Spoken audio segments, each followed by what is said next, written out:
On today's 51%, we begin a two-part series on human trafficking and unhoused youth.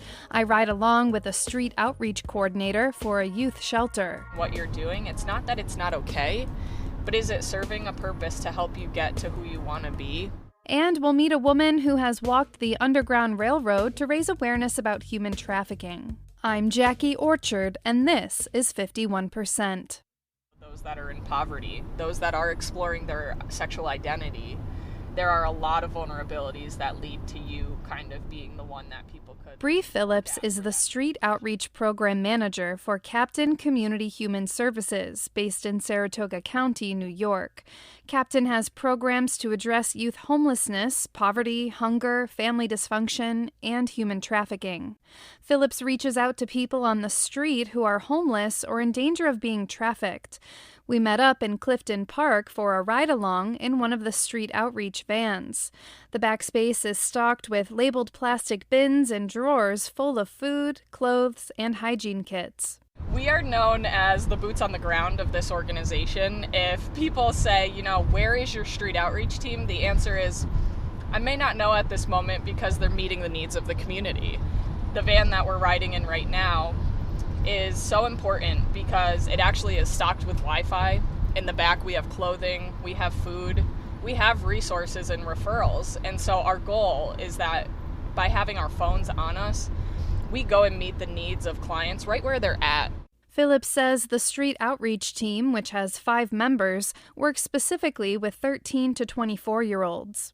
One of my favorite things about our program is that we can often prevent situations. By being confident and comfortable and going up to someone, we aren't trying to rescue them.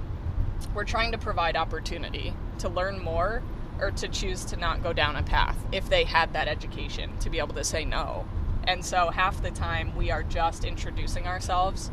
We're sharing what street outreach is, which is a non-judgmental and voluntary way to learn about your community services and access them with support if you'd like it. The 2 states with the highest homeless population are New York with more than 92,000 and California with over 150,000, respectively. Phillips says street outreach staff have Facebook pages because people experiencing homelessness may not always have a cell phone with data. So if they're at the library, if they're at a laundromat and they can get on Wi-Fi, that's how they connect with us. And so we're trying to change the game of how services are provided to individuals by breaking down the barriers and also sharing with them how safe it can be if you build that trust. Phillips says outreach workers have to work to build trust. Because there are times that I have met with a young woman or a young man and I may not see them again for about 3 months because it's either overwhelming, their situation has changed, and to have someone call you 3 months later and still pick up that phone and say, "It is so nice to hear your voice, how are you?" is what changes the game. With other providers, at times you've missed your appointment, you missed the chance to get the help, and with us we're saying the door is always open. Phillips says the number of young people she helps changes seasonally. One of the things we see is that in the summer, we're not getting those calls from the school districts. They're not seeing the lunch lady who's noticing that they're not getting their meal and then calling us and saying, "Hey, can you come chat with this youth?" So in the summer, that is why drop-ins are really important for us. At the time right now, we have about 15 youth on our caseload here in Saratoga. And with that being said, within Safe Harbor, so those at risk of human trafficking, we have about over 20 that we have worked with. Phillips says most of her human trafficking cases are brought to her attention by the community, people who notice concerning behavior. Individuals or youth that are experiencing human trafficking may not even know that this is occurring.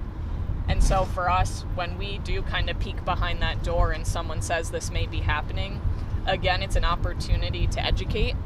And we are not necessarily saying to the youth, we know that this is occurring.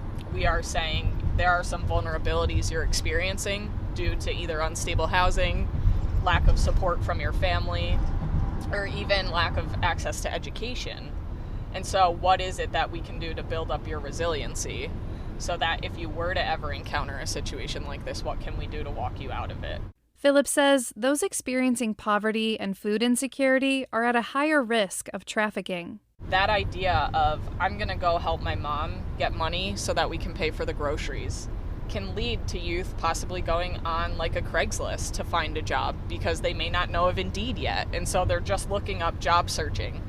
Well, there you may find a type of job that's a little bit more insecure or unstable, and when they go to that job, depending on what's happening, sometimes we've seen where it's been a modeling gig or even at a massage parlor, and the individual is receiving gratification from what happened because they're young, they just made money for their family, they worked probably very hard, and when they come home, there's a gratefulness that comes from the family because they just had money that they haven't seen before. And so a youth may not realize, because that felt really uncomfortable and I didn't tell my parents exactly everything that happened, it's okay because I got the money and we're actually going to eat tonight. And so there's a huge part of being non-judgmental when you're working with a youth that may be experiencing human trafficking, because for us to open that door and say, could I share with you a different side of it or a different lens, in that moment they still may not realize it, because we do call it survival sex. I will do this for this in exchange. And so sometimes it's for a place to sleep. It is for that thing to eat. Phillips says when a young person becomes homeless, the first 48 hours are most critical. It is known that within, the first 48 hours of a youth being on the street, they are asked if they want to engage in a type of situation that could lead to human trafficking. And so can we catch that moment before it happens? Phillips says when teens run away, it's often because of a boiling point, meaning they rush out without even a phone. And so how are we getting to our friend's house? We may go to the nearest gas station and say, hey, I don't know you, you don't know me. Would you be willing to put this call in for me? Or we may find someone at a laundromat and say, could I borrow your phone to make a call?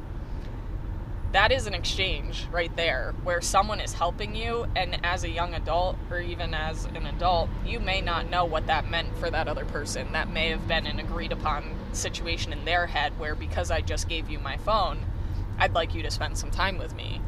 And we're not thinking of that because, again, in survival. Phillips says she never judges someone for being in a survival sex situation. Because when you're left with no goods, no money, no anything, what are you left with? You're left with yourself. And so people are just trying to make it by. And that's what's most important for me when we're working with individuals, is to understand that they are doing their best at every moment. And what can we do to actually say, hey, if you take my services, you could do less. You might be able to go to sleep tonight and still have food in your stomach, still be able to go out the next day and be able to have something to pay for. And I'm not going to ask you to go talk to anyone else but me. And that is like the most meaningful thing, I think, to be able to say to a youth. Phillips says the most vulnerable age range for survival sex situations is 18 to 21-year-olds, because in the eyes of the Department of Social Services, financially, you're considered an adult at the age of 21. So if you leave home before the age of 21 and you want help from social services, you're likely going to be asked to return home. You're teeter-tottering between needing to be in the custody of your parents for them to care for you, but also kind of being at that age where you may be ready to go on your own, you just don't have all of those resources. So we do a lot of harm reduction during that moment in that age range to kind of work with youth to say, is there something I could do to help you actually stay in your home? Could I help you build resiliency to help you communicate with your parents? Because we are actually reunification based. If we can make that happen, we absolutely will. Phillips says she always asks the young person, what is your goal? If they're ready to build self-sufficiency, then absolutely we will go there with them. At the same time, I think it's very important to be role models that could say, you don't have to do this now if you don't want to, and I will still be a part of your process. I don't ever want someone to look at street outreach and say, I can only access them if I'm truly homeless. It's not true. Phillips says oftentimes in human trafficking situations, the abuser is also their boyfriend. It really truly can be anyone. The one thing that's very fascinating when you look at the human trafficking statistics is that it's often not a stranger. You and I may think that it's similar to the movie Taken, where someone just gets pulled out from that bed and smuggled, and it's happening right here. And that's where that idea of it being from your hometown and people that know you, because the people that can seek out your vulnerabilities are the people that may have known you the longest, or the people that you are getting the closest to, because in that moment they need to know the characteristics about you to help kind of manipulate that. So it can happen through a relationship with a boyfriend. And the other thing I would like to mention is that it doesn't matter what gender.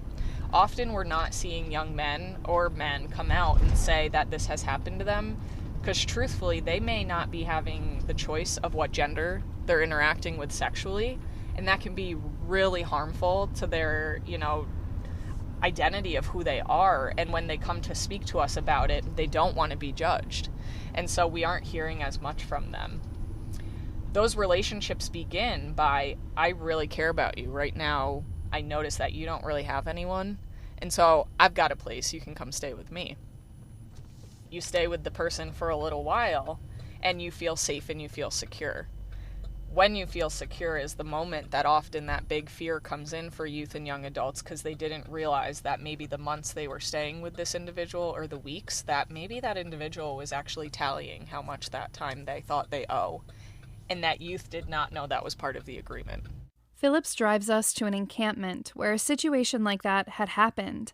In the parking lot of a grocery store, I can just make out a thin trail through the woods. You follow kind of the line of the foliage, and then you want to see, is there a walking path? So one of the things you can see back there is there's actually a flag, and that was a sign that there was someone back there. Garbage is another sign, because where are people going to be able to dispose of their stuff? And this encampment is one that literally is right next to a grocery store. And so people are shopping here every day, and they don't realize that just around the corner, people have been living here. Phillips says the encampment is now broken down, but she picked up a young woman here once. So this young woman was in our shelter between the ages of 13 and 17. She had left our shelter. Her parents had split up. And when she was back here in New York, she went into a type of affordable housing situation. She was young, and so what was happening was at night there was a curfew in this housing, yet everyone else here doesn't have a curfew. And so she saw that and said, well, I kind of want to stay out at night a little bit longer. And she did, and it led to her losing her housing. And so when that housing came down, she found housing with everyone back here. Phillips says an adult shelter was hosting a drop-in center, and people who knew Phillips observed the young woman may have been in a human trafficking situation. And she was around some men that they felt were unsafe. The language that was being used is, this is our party girl, this is the young woman that's always with us. And again, we held the concern first. If we go up to the young woman and say, I am so scared for you, I can't believe you're engaging with these people, I don't know if I would ever see her again. And so what we do is, again, we introduce ourselves. We say, this is what we offer. This is what we're here for. And in her case, she did ghost us for about 3 weeks. We couldn't find her. And so we go through these encampments as part of our work. And she actually found me one day. And she came up and she said, hey, I heard I'm on your list. And I said, what list? And, a list of people that may need help for trafficking. And I said, oh. So when she said to me, I think I'm on it, I said, do you feel you would need to be? Do you feel that you're in a place where you actually need the support for something like that? And she said, yes. And I was like, okay then. I said, you can join my list. Phillips says she is trained to assess the situation and ask the young person if they want to leave. And in that moment, she said, absolutely. And she did. Phillips says she pooled all of her resources, grabbed someone from the adult shelter, and helped the young woman who was being trafficked to call her mom. And her mom hadn't heard from her in a long time. And I said, ma'am, I have your daughter with me, and she'd like to come home. And the woman just started crying. Phillips wants young people to know that her offer of help never expires. Because if today's the day, it's the day, and we will stay with you until we figure it out. And if it's not, we will respectfully come and find you another day and say, how are you today? As we pull away from the encampment, I see that the area is heavily wooded, with garbage strewn about. And so this was actually where she was sleeping every night, engaging in what we would call survival sex. And so she wasn't one person back here. She was a part of a group of over 5 other people that were all living back there, but she had a very specific role. And that was something that she couldn't tolerate anymore and was ready to get going. I ask Phillips about the stigma facing the unhoused. Number one, if you don't know how to get involved, ask someone like myself. My favorite thing to do is actually what I'm doing with you right now. I will take people out in this van and talk to them about the ways that they can get involved, because you may not know the opportunity that you have in store or what you could offer to an individual experiencing homelessness. And so a lot of the things and the goods that we give out of clothing, food, and hygiene are things that you may have in your room. So if you're going on a vacation and you have those little travel soaps and you may bring your soap, take that back with you. Bring it to a program like myself, because that's exactly what we give out to people, and it's so helpful. According to the Department of Housing and Urban Development, in 2019, more than 560,000 people across the country were homeless, the majority Black and Hispanic males. Phillips says people are not homeless. They are experiencing homelessness. Sometimes we say that's a homeless person. I don't love that language, because this is a moment in their life, and you and I may not have known who they were before. By getting to know these individuals, we find out that they are college graduates, that they are some of the most profound artists, and it's access that they don't have in this moment when they're meeting us. They don't have access to an art studio to make the next biggest piece. They may not have access to a kitchen to be able to cook the food that would actually keep them healthy, and so they may be ill while they're out on the street. Phillips says drug use is a huge problem, but her team isn't there to judge. One of the things that we've been working on is being allies and saying to individuals that we can supply you with Narcan. We can supply you with fentanyl test strips so that you can actually test your drugs before you use them, because we're also trying to say who you are and what you're doing. It's not that it's not okay, but is it serving a purpose to help you get to who you want to be and where you want to go? And my favorite thing that I do share with a lot of people with this work is that by communicating with someone, you are helping them start to talk and create like a living narrative. If we walk by these individuals and we just look, there's a lot of silence that happens in their day and ours as well, where we just don't know. But if you open up that narrative and you're willing to take the conversation, you may find they actually have a home and they don't know how to get back, or that they have a skill set that they are waiting to utilize and they just need that opportunity. Phillips drives me next to a rundown motel in Clifton Park. When individuals are placed by the Department of Social Services, we don't have enough shelters, and so people are placed in motels. When an individual gets placed in a motel, one of the things that's happening right now is for you and I, we're coming out of downtown, where there is walkable distance for people to have access to a bathroom, to have access to food, the laundromat. Where we're going right now is going to be where one of the DSS motels are, and there's no access. And so what does an individual do when they've left and they've chosen the service, but now they're in an even tougher situation because they're alone? And so what we do in street outreach, and we have a team of now 5 agencies that come together to do this, we do motel outreach. We bring food to the motels. We knock on every door in the morning and we say, "Good morning, how are you doing today?" And people are like, "I'm fine." And you just say, "Hey, in my van, I have a lot of stuff here. I want to make sure that while you're here, you have what you need. And so can I offer you anything?" And you may find clients in that moment that you can help, or you're helping someone take that next step. So here's one of the first motels right here. And so again, there's one store right here where they could eat at, but who knows if they could totally afford it in that moment. And other than that, there's nowhere to go. Phillips says many clients also lack transportation to get back to the Department of Social Services, and if you miss your appointment, the services end. They just got sent to a motel in a place they have no idea where it was, or, they didn't even get to pick. And now they need to figure out in a week how to get back to DSS. And so that's another reason why our role is so important, is because we have to make sure that those services are followed through on in order for someone to access that support.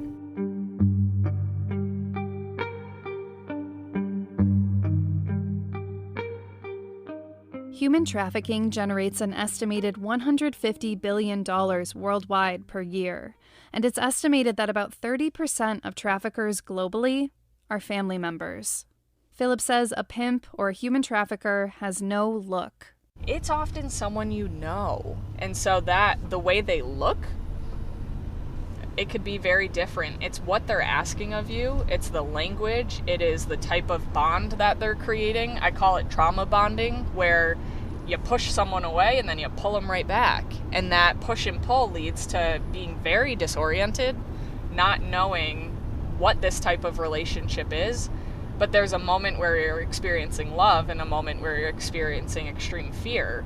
And you don't know which person you're going to meet that day in that role. And that's part of like a trafficker's tactic, is to make sure that you don't know what's going to happen, because at all times it could go good and that's what's going to keep you, or it may go south and you're still going to stay because maybe there's a little bit of money involved or something like that. Phillips says when drugs are involved, it gets even more complicated because the drugs are used as a hook and the trafficker is the supplier. According to the National Coalition for the Homeless, about 40% of homeless people are alcohol dependent, and 30% are dependent on other drugs. And so that's one of my biggest concerns, is when I find out that there is a mix of substance use in with human trafficking, because I can't provide that in the same way. And so we have to really do a harm reduction model to meet them where they're at, to say, first, can we get you medical attention to be safe and supported in an environment where you could walk away from this? Phillips says gender identity has increasingly been a reason why children leave home. I recently, this year, I believe I have had 5 transgender youth that have come through my program, and that's very new. And when we do talk about what are the reasons that may have led to you experiencing homelessness, often it was that experience of coming out within the home, not necessarily being seen, met, or heard, and then feeling like this isn't a place where I feel safe to be who I am. In 2019, there were almost 3,000 unaccompanied young people in New York State. Phillips says after working to find so many unhoused and trafficked children every day, she has a message for parents. Be open to hearing what your child is saying, because one of the things I know is that when a youth is yelling at me, that's the most important moment to actually listen. They are so invigorated, energetic, and loud to communicate something to me. And so in the moments of parenting where I think our parents may be like, please don't yell at me, that is the moment where I'm like, this is your breakthrough. And if you can stay calm and hear what they're saying, they may be, for the first time, fully expressing in a very loud way what they need from you. And if you can't provide it, the second thing I would say to a parent is be not afraid of people like ourselves who want to support you, because there are a lot of reunification-based services. And when you have that, our goal is to say, I may hold something that your daughter or son can't hear from you. And if you welcome me in, not to be a part of your family, but to walk alongside your guys' journey, you can still get that message across. And that's one of my favorite conversations to have with youth and parents if I get the chance is, you know, hey, if I told you what you're doing on your cell phone may be inappropriate or unsafe, why are you listening to me when I know mom said that to you a day ago, and that's why you're here with me? It's because you were really upset she said it to you. And so being able to let down that ego a little bit and say there are other people in this field, in our community, that can help raise your child. I truly think that it takes a village and a community to raise our children. And so if we do open ourselves up to all the different ways, I mean, that is why school for me is so powerful, is because you know that those teachers there are also holding a part of parenting for your child. And so I love making sure that our youth are in school. And so just open up your lens a little bit to see if there is a struggle, see if there's another person that could meet the need, to build a team of support around your children or your child so that they don't feel like they have to go find a new family. For almost 2 months, one woman walked 902 miles to raise awareness about human trafficking. She stopped in Albany, New York, before finishing the trek June 19th. The Free Them Walk follows the route of the Underground Railroad from Lynchburg, Virginia to Buffalo, New York, because Kelly Diane Galloway says human trafficking is modern-day slavery. By the time Galloway reached Albany, she had walked 607 miles. Human trafficking today still affects over 40.3 million people worldwide, and it is a $150 billion business. Slavery still exists. People are still being bought and sold. for sex. People are still being bought and sold for labor. People are still being bought and sold for medical experimentation. People are still being bought and sold for entertainment.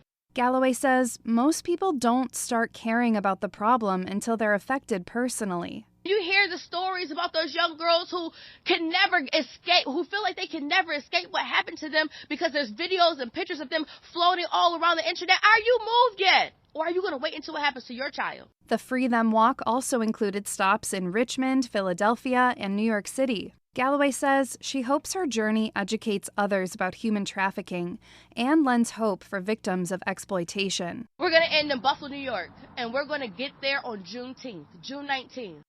Galloway says traffickers are really good at making young women feel that they are alone with no options. They're trained manipulators, and they try to make you feel like you're by yourself, and the truth is you're not.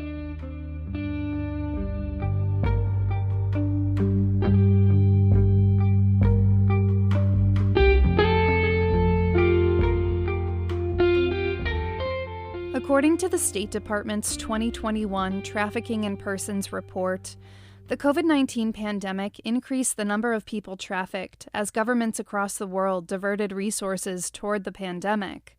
The report found that in the United States, landlords often forced their tenants to have sex with them when the tenant could not pay rent. And as schools shifted to remote learning during the pandemic, online recruitment and grooming increased as children spent more time online.